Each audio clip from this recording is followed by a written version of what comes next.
George Cherry K asking the easy questions, very easy question. What is the symbolism of polygamy? It was obviously allowed during biblical times, and the Roman outlawed it long before Jews. People like Andrew Tate say it's natural. It's more natural than monogamy, and the fundamental Mormon branch is actually a requirement to have at least 3 wives to be saved. That one confuses me the most, honestly, especially because that rule was so important for the Mormon church that they split over the question. I don't know if you have any insight into why they would make it a requirement for salvation. If not, I would still like to hear your thoughts on the symbolism of polygamy. Fun stuff to talk about. And so, obviously the symbolism of polygamy is the symbolism of kingship. It's the symbolism of rule, and therefore the idea, if you want to play devil's advocate, the idea is that the more wives you have, the more children you have, the bigger your body is, the more it in some ways shows how high you are in the hierarchy of the world, how in fact your influence is great, your name is being spread, right? Your name is being distributed into reality, and therefore it could be seen as a sign of spiritual authority, and of blessing from heaven, because God blesses you, and now your name is being spread out, and you become in some ways like a little king over a kingdom of in the world. And so that is what the symbolism of polygamy is. And so you can kind of understand why the Mormons, for example, would say that you need to have many wives in order to be saved, because what it shows, if you have many wives, just even in practical terms, you could say it shows that you're extremely responsible. It shows that you're able to, you could say a team leader or a boss has a growing team under him. Then if he's able to manage that properly and is able to kind of keep harmony in the team, then that's a sign that they are complete, right? That they're moving towards a kind of completeness. Whereas if you don't, and you can't you can't come to a place where you could have several wives, because it's not just about, it's about also taking care of them, because you need to make enough money, you need to have enough kind of to be, can I say this? You have to be able to distribute your attention sufficiently so that you don't have total chaos and you don't have rebellion, and that the children don't hate you, and that your wives don't hate you, and also that your wives don't fight amongst themselves. All of that, because I lived in Africa, folks. I've seen polygamy, man. It's like you don't want it. It's really bad. Most of the time, it's miserable. Obviously, even people that have only one wife, it can be miserable. But I've seen so much misery in polygamy, because the wives end up fighting amongst themselves, or they team up against the husband.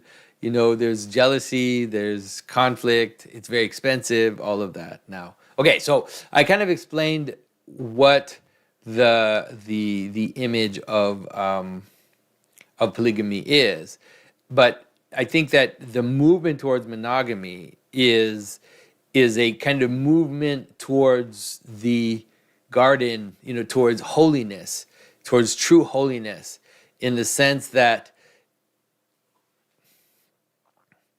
it becomes a pure image of the relationship between heaven and earth, where you have two people, one that is heaven, one that is earth, and that their relationship is that by living in a pure and beautiful relationship with one person, then you maximize the symbolism or the power of that union, and that you can obviously reach levels of intimacy that you can't reach if you have many wives. It's just impossible, because you have to spread your attention around. You have to, and so it is a different kind of symbolism.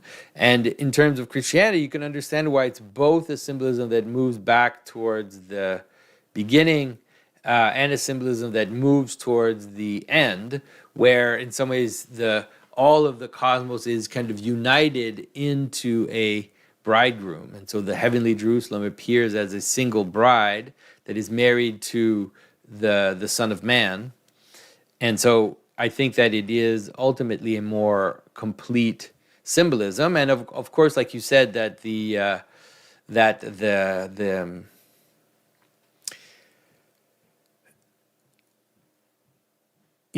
it's the Romans that outlawed polygamy.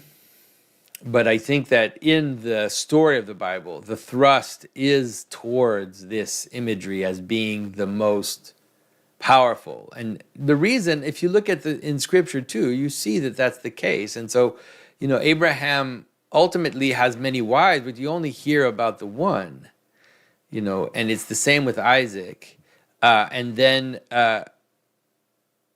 Jacob, it's a problem. Like, you can see that the fact that he has two wives is an issue, and it causes all kinds of conflicts, and it causes all kinds of problems amongst the sons of these two wives, where they compete with each other, they hate each other. I mean, they try, the sons of Leah try to kill, try to destroy the favorite son of the favorite wife. And so this is already shown in scripture as I think as a problem, as a kind of the reality that has to be, that ultimately I think does get resolved in the imagery of the bride and the bridegroom and of Christ. But in terms of understanding the symbolism of polygamy, it's not that hard to understand. And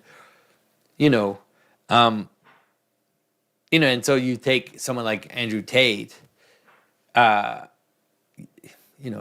Tate is a very broken person, and I think he would. I've never talked to Andrew Tate, I've never met him, but I'm sure that he would also be willing to acknowledge that he kind of knows that he is a rather traumatized and broken person that is maybe trying to do the best that he can in his life. And if you look at some of the Tate brothers, they've moved away from the more gross versions of polygamy as they get older.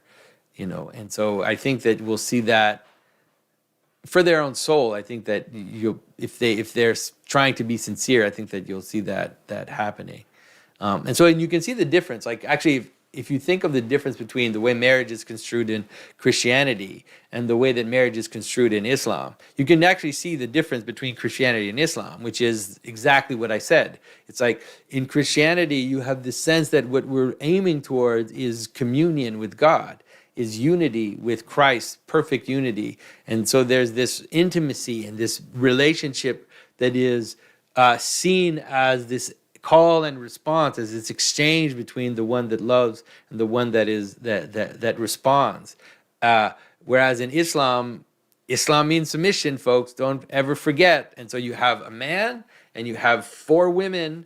So you have the top of the pyramid, and then you have the four corners in the four directions that represent the distribution of the man's name and the man's seed into the world. It's not a completely illegitimate symbolism, but it is not the kind of mystical union that Christianity tries to show. It is more of a kind of simple hierarchy of authority and power, where the man is at the top and the women and the children are his body, and they have to submit to his name and distribute his name out into the world. So yeah, so hopefully that's helpful to understand the difference.